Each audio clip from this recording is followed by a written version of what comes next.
Japan is quietly dismantling the pacifist doctrine that has defined it for nearly 8 decades. Tokyo has approved sweeping changes, allowing the sale of lethal weapons abroad for the first time since World War II. This isn't just a policy tweak, it's a structural shift.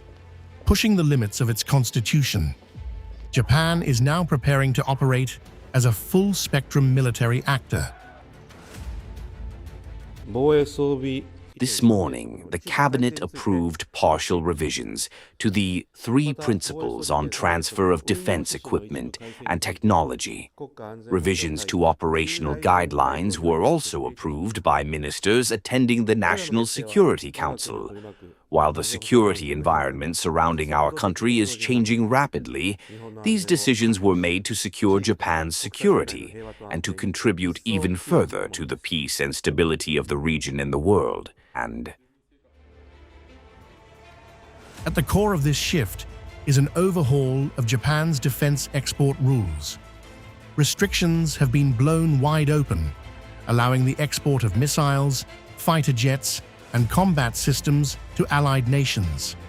Crucially, these transfers will be controlled by the National Security Council, bypassing parliamentary oversight and accelerating arms sales in real time. Tokyo's justification is blunt. No country can protect itself alone. Facing an assertive China, an unpredictable North Korea, and a deepening Moscow-Beijing axis, Japan is embedding itself deeper into US-led alliances. But it's also an economic play, positioning Japan to rapidly scale its defense industry on the global market. The controversy lies in a special circumstances loophole. While Japan claims it won't export weapons to active conflict zones, this ambiguity allows political leaders to override the rules. With nations like Ukraine desperate for air defense, the question is no longer if Japan will cross into active war supply, but when. at present, no country can protect itself on its own.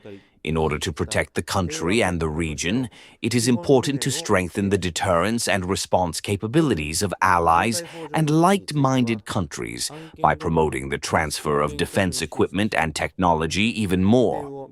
It is also important that the enhanced transfer could lead to strengthening the national defense industrial base, which supports the self-defense forces' ability to sustain combat operations.